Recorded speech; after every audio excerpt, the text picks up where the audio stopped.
if you want pop any questions in the chat, and I'm sure Bob will be happy to take them at the end. So thanks everyone again, and I'll hand over to you, Bob. Great, thanks very much, Catherine. So thank you everybody for joining this webinar on assistive gaming. I will try and make it as entertaining as possible and keep you all engaged. But yeah, just to give you, today is a very brief overview of where we are with regards to our Pretorian Technologies range or solutions for assistive gaming. So if I just jump into straight away, as a young man using our Optima joystick and a number of different sorts of solutions on his power-mounted, I believe a power-mounted chair, which is quite ironic because I'm actually at the OT show today with a power chair manufacturer talking about assistive gaming and in particular solutions that can be mounted on a power wheelchair. So, but I will just jump into a bit of background if that's okay. So if I just jump onto a bit of information on the company. So we were founded in 2001, sorry, that'd be good if we 2001. And so we have over 80 products lines. And here's a key factor is that all of our products are designed, manufactured and distributed from our base in Gainsborough and Lincolnshire. So we are a UK-based OEM for assistive technology. We ship everything with stock, and we are sort of compliant with regards to certain regs and regulations, in particular ISO 9001, and we are MDR compliant, and that is across the board, across all the products that we supply. Just something to tie into about the all our products are designed and manufactured, and the fact we are a UK OEM. This report came out last week, and it was something that's done by the British Trade and Industry about UK suppliers of assistive tech solutions, and we were quite proud to be mentioned as one of the leading companies, the leading exporters in the AT sector globally. So that rather impressive looking gentleman is David Gilbert. He's one of the founders of Pretorian Technologies, and he is the gentleman who's who's designed and implemented a lot of the solutions that you may already be familiar with, and continues to do so. And there's a real sort of shining light with regards to innovation in the AT sort of industry. So he hasn't paid me for saying that, by the way. So that's off my own back, as it were. So a bit of personal information on myself. So my role within Pretorian is to look after the sales footprint in the sense of globally as well as in the UK. I liaise and deal with our partners, and we have, for a company of our size, we have a network of distributors that I'm pretty certain is the envy of a lot of other companies, 3 or 4 times the size that we are, but that's because of how we work, but also about our products and how effective they are. I've been in the AT industry for a fair amount of time, and nearly over 10 years. And even though my role is based in the UK, I do travel a lot in the sense of it's a global role. So I go to, for example, North America, to Europe. Unfortunately, I draw the short end of the stick, so I'm in Italy next week, whereas Dave is actually having to go to Rwanda for a conference for assistive technology in Rwanda. So he's going to see some gorillas for there as well, I believe. But we have a truly global footprint, and we do take pride in the sense that we interact with our distributors, with our end users on a global sort of level. So we like to keep that interaction going. Again, we export over to over 60 countries, and an important ethos that runs throughout Pretorian is this one size fits one, which really does sort of echo what we're trying to achieve in assistive technology, which is every individual is different. Every individual needs a solution that is geared toward their particular needs and requirements, and we're big believers in that. There is another aspect of why I'm in the industry, and that is in the following slide, which is oops, I didn't click on that. Is my son. So that is my son. He's now 17 years old. Incredibly opinionated for 17 years of age, but that's part of the course for him, I'm afraid. But here's my motivation for being in this industry. A very brief run through as far as his situation. Harch has CP, and he is a non-verbal and requires postural management 24/7. He has been an eye gaze user from a very early age, I think the age of 4 years of age. he's an iGaze, he's been an iGaze user and gone through all different types of hardware and software, as it were. He's currently using an iGaze solution from Smartbox, which runs Grid 3, and he is, he's a source of information for me to bounce ideas off, a big motivational aspect in why I'm in the industry. That actual picture was from Communication Matters, which is an annual conference or expo that's held in Leeds University for the AEC sort of community and industry. And this was taken while he gave a presentation at the event and using his iGaze. And yeah, it was a very humbling experience. When I was giving a presentation at the same time, what everybody was interested in was finding out when his was and then attending his. So he certainly wiped the floor in that respect, because he had about 20 or 30 more people at his presentation than I had at mine. And he just like to remind me of that quite often. So there we go. But if I can run straight into our assistive gaming sort of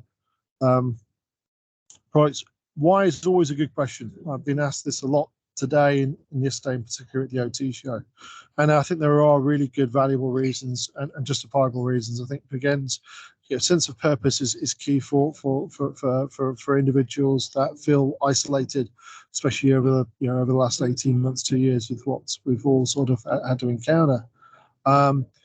Stimulation is great from a therapeutical perspective. Gaming or assistive gaming does tick a lot of boxes. I think the third point ties in with the first one with regards to sense of purpose. There is a huge amount of fulfillment when playing, and whether they're winning or losing, it doesn't matter. But taking part is hugely fulfilling, and the element of playing against your peers, playing against friends, family, and so forth. That's that can't be sort of stated strongly enough. Is a very strong incentive to get into gaming, to experience gaming. So bear with me. I shall just move my slides along. Okay. Right. So how did this all begin? So I'd love to say we were the innovators, but what really sort of increased awareness was the release by Microsoft of the Xbox Adaptive Controller, or we know it as the XAC. That came out in November 2018. I'm privileged to say that I know the gentleman behind developing the XAC, which is a chap called Bryce Johnson, who works for Microsoft. From my perspective, and the next slide really just show that this is the benchmark for what assistive controllers should look like. You've got a huge amount of connectivity built into the device. You've got all the switch access on the back of the port there. It'll talk wirelessly to the Xbox console. I'm sorry if I didn't repeat. This is geared towards the Xbox console, as it were, and this connects wirelessly or via USB cable, but it is recognized as a controller by the Xbox, so it works seamlessly in that environment. And with the connectivity that you have with it, it is, again, I still think it's the benchmark for assistive controllers. How do we respond? Okay, what we did was we looked at our whatever products we had, which we felt would be compatible. We looked at the oh gosh, my name is it? The Optima joystick. Sorry, it's been a long day. The Optima joystick, which we started thinking, okay, this is a product which is really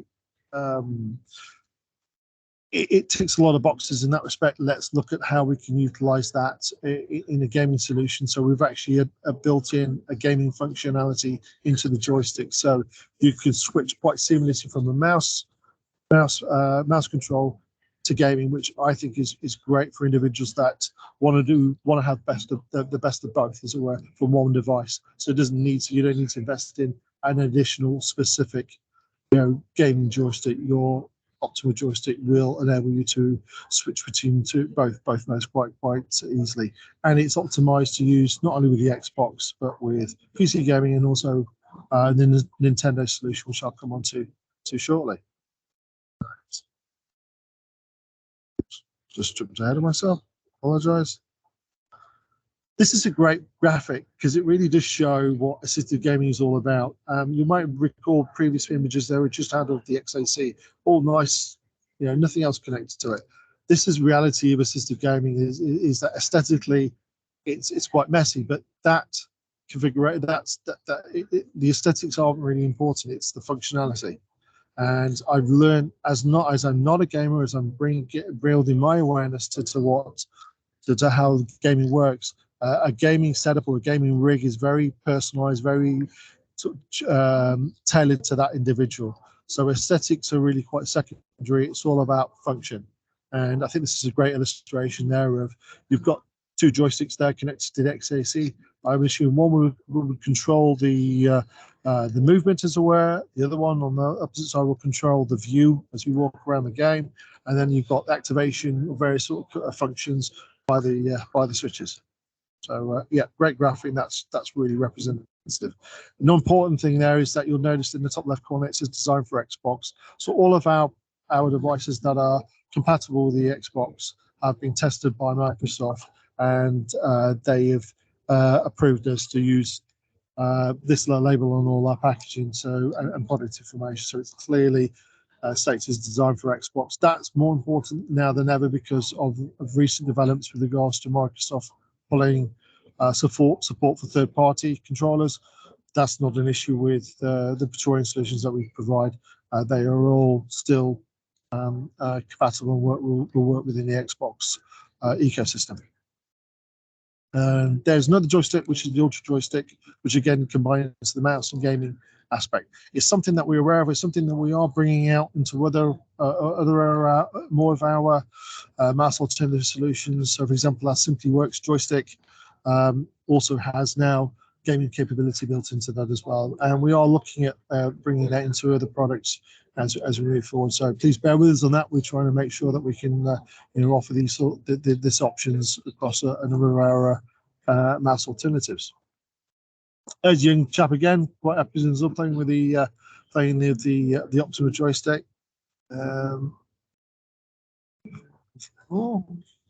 Some more pictures.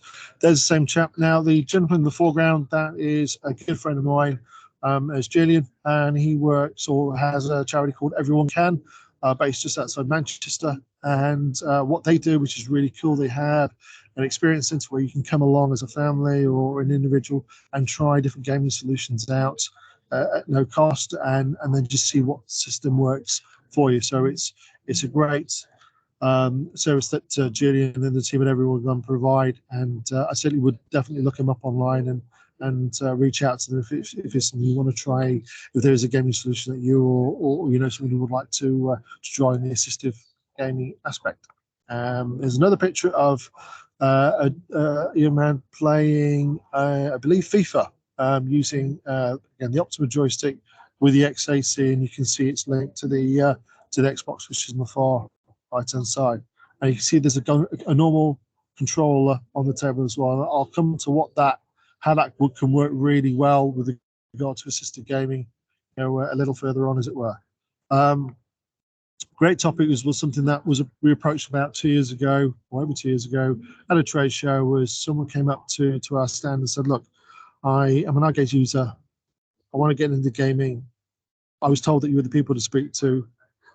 Sort it out," basically. So we went away and we thought of it's the best solution to enable iGaze users to experience gaming.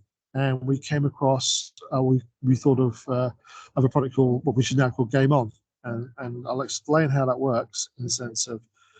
So this will work with AAC devices that have environmental control capabilities. So ideally, they have an infrared output, which would mean all-in-one solutions like the Tobii I series and the GridPad from Smartbox, and I believe the Accent 1400 from Liberator. They all have IR outputs. So we thought the most stable approach, or from a connectivity perspective, would be IR. We've looked at Bluetooth, and I don't know if any of you listening have ever experienced outages with Bluetooth and so forth, and the different variations that come out. Sometimes older devices don't necessarily work, or sometimes new devices, there are issues, as it were. So we thought IR would be the more stable solution to go for. And so you'll see on the picture there's a little orange or red dot at the front of the device. That is where the IR signal is projected out as well.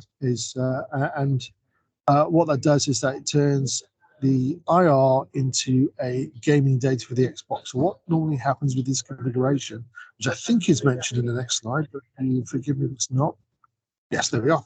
So you'll get an IR signal from the ASU device. That'll be picked up by the game on. So it needs to be line of sight. So we tend to sort of recommend putting the game on the box behind the ASU unit or within line of sight of it. And then that is connected. Yeah, there's a single cable there, but you can have for D-pad controls, you have 4 cables, all color coded. They connect to the 3.5mm jacks at the back of the XAC, which control the D-pad controls. And then you have 2 further USB cables that go from the game on to either side of the XAC, and then you've got full connection. So what you're seeing there in the picture on the left-hand side, that's an example of a very simple grid set in grid 3, which has the D-pad movements, and if you're familiar with gaming, the A, B, and X, Y buttons, which are the main control buttons that you have on an Xbox controller. So an individual using eye gaze can effectively use their device as a controller to then control the gameplay on a console. So we have a number of different what we call grid sets, or if you use COMS5, Communicator 5 page sets. We have a simple. We have, again, there's another variation that includes the left and right stalks as well on a controller. And then we move on to, so we have different layouts. We have a simple layout with regards to grid sets. We have an intermediate layout for grid sets. And then we go on to the one which is a bit crazy, which is this one. And we have to put this in. It is not intended for gameplay. Though I have to say, if you get a really good calibration, you can actually hit most of these sort of cells.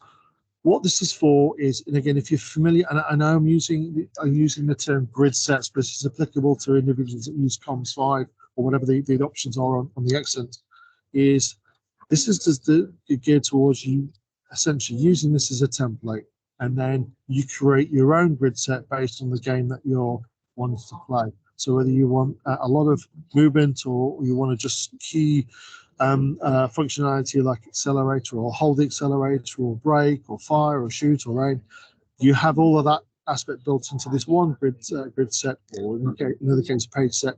You can edit this and play around with it, and then save that as your grid set for that, or page set for that particular game. So we're trying to give you all the tools in the sense of like the software aspect to fully utilize the game on sort of setup, as it were.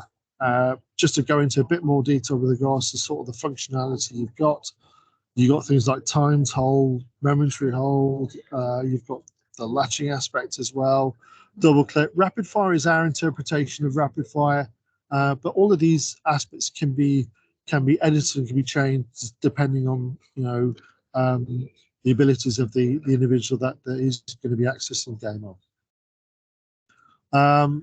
This is really cool. So this is a real great feature for, I would say this already, I'd say opens the door. It's more a case of kicks the door open for assistive gaming with regards to games that you can actually access. So at the moment, if you've got an individual just using Game On their own, and I've got a really good representation of that, there are certain games that are going to work really well with that. There are going to be other games where there is a lot more involved with regards to control and a lot of different functions they need to access. Where Copilot really comes in handy is that you could be essentially 2 siblings playing together or 2 friends playing together.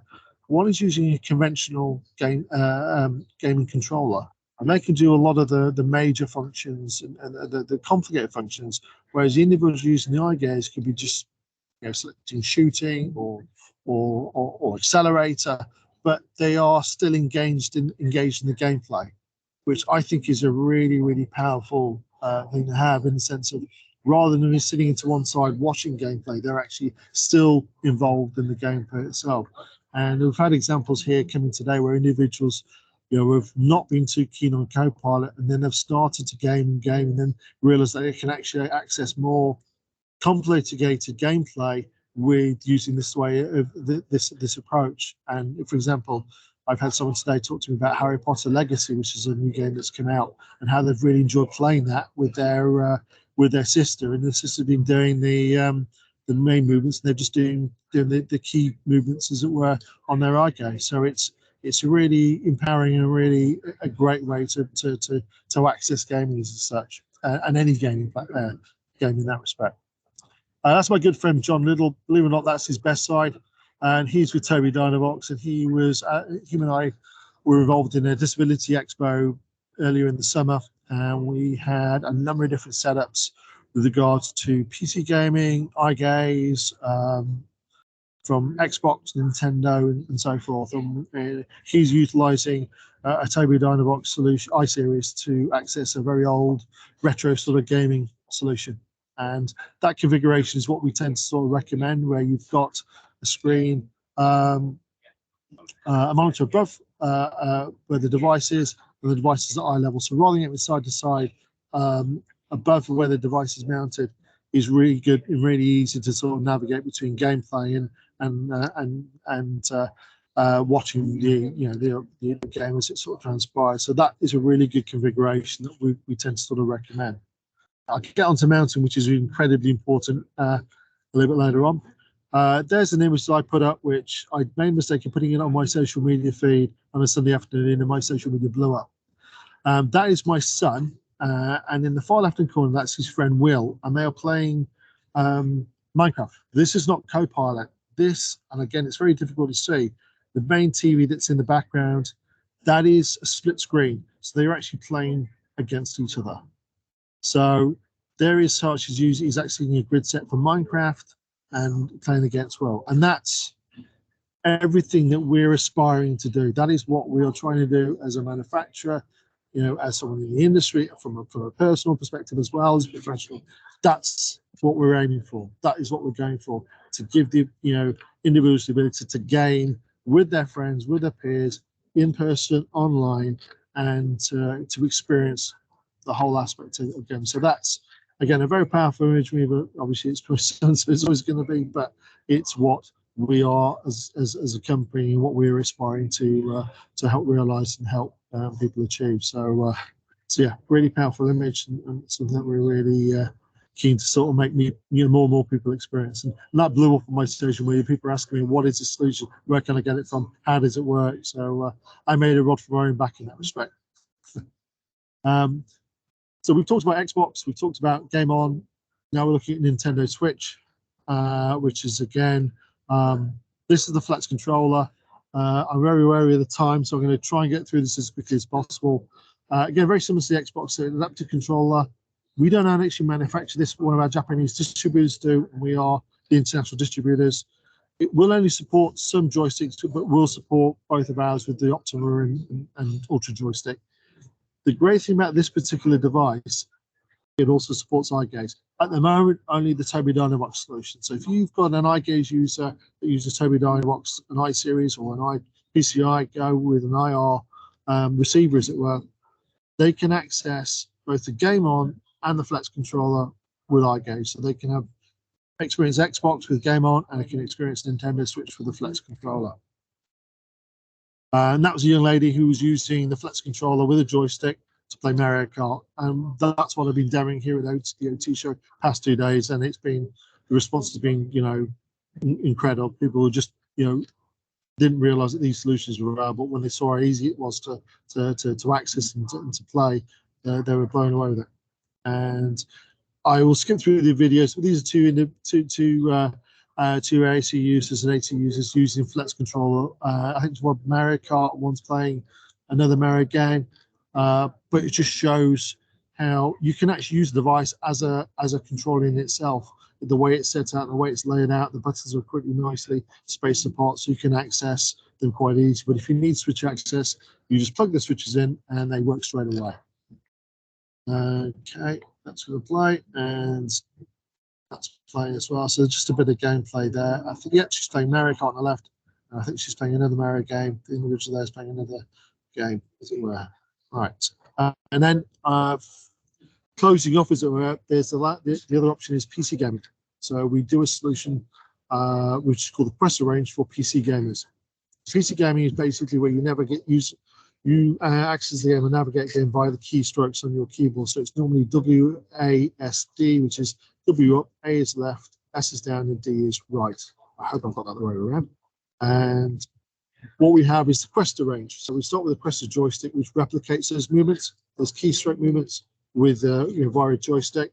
This is also dual purpose as well. So this actually has mouse capability, joystick capability as well, and you can switch between the two. And you can move diagonally as well. So if you're depressing W and A, you can move diagonally. It'll recognize that movement and generate that movement. This is really cool. So this is a Quester switch box, which will replicate a number of different requirements with regards to WASD. It'll replicate mouse movements, but it has a fourth level which you can switch between, which is fully customizable. So you can actually put in your own keystrokes, or from a library of keystrokes, you can create your own specific keystrokes. Which, so if you're playing a particular game that needs like L shift, for example, you can actually sort of like try that, and it works incredibly well. Getting to the end, this is, to complete the holy trinity of assistive gamers. This was known as Project Leonardo. It's the accessible controller for the PS5 from Sony, and that will be coming out next month. And we're eagerly waiting to see what that looks like and get a feel for that. It does have switch access, but doesn't have USB access. So we're waiting. It's a wait and see sort of question on that, how that is going to work. But for us, it's just another assistive controller that gamers can access, and especially with the PS5 ecosystem, which is quite closed off. Any help that comes that way for gamers who require assistive gaming solutions, then we're all for it. So watch this space on that front. That comes out in December. You can pre-order it now off the Sony PlayStation website. So we're waiting to see how that comes about. And that is me done. So I know there were some questions coming through. I didn't get a chance to have a look at them, so I will try. Catherine, if you can sort of like feed them to me, I'll see what I can do. And I didn't go to overtime this time. I sort of like just made it just over the half an hour mark. Well done. Thank you very much for the overview. I know that you're in the middle of a show, so thanks very much for jumping on and running us through that. There is a couple of comments in the chat. One's from Tom. I don't know, Tom and Sachin, did you want to put your mics on and just say what you would? Is Tom there? Can do, yeah. I don't know if Tom thank you. Yeah. I was thinking that with the Game On connectivity, that you would also be able to then get into the entertainment side of the Xbox, not only for gaming, but maybe accessing the movies and things like that, which is sometimes tricky when you're setting someone up to be able to access that stuff. So that could also get you into that world. I think. I mean, so Tom, what I've done with when I'm using the Xbox platform, as it were, so the apps are accessible. So there's one particular app that I've used on the Xbox, which is Paint by Numbers, which is a great app to access, and we've got a grid set specifically for that. For general access, some of it works, sometimes it doesn't, as it were, but it's something that just needs to be refined. And what we want with regards to the grid sets is, and again, it works with Comms 5 with regards to page sets, there's a community that are slowly starting to produce content, like grid sets and page sets for certain activities and certain games. And that's what we're trying to sort of like encourage, as it were. It's starting to come through now, but yeah, you can access certain elements of the Xbox. Certainly the apps you can access. In particular, Paint by Numbers is a really cool one. But Tom, please drop me an email. You've got my details there, and if there's anything specifically you want me to have a look at, I'm more than happy to. Thank you. Great, thanks. You're welcome. Sachin, did you want to Yeah, hi Bob, it's Sachin from Special Effect here. I just wanted Hi, to ask, Sachin. How you doing, man? yeah, I'm good, I'm good. Nice to see you again. I was just going to Yeah. ask, is there a way to plug in a joystick into the XAC while you've got a game on one device connected up?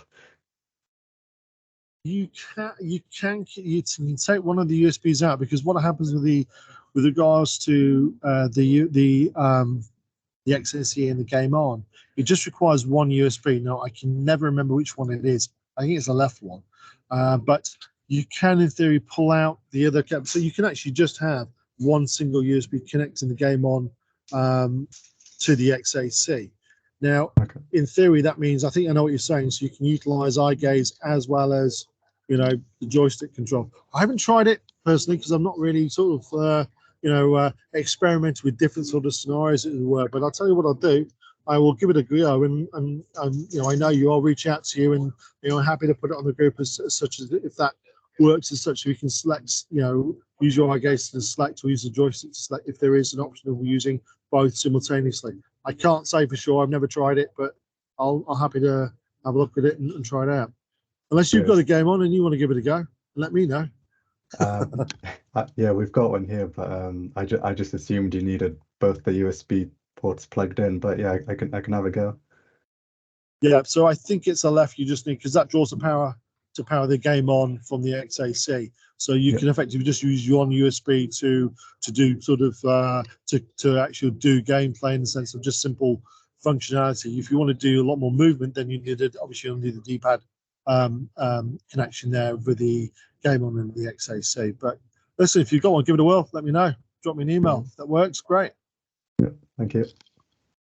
Brilliant. I don't think there's any other questions, but obviously Bob has put his details on there, so you'll be able to contact him.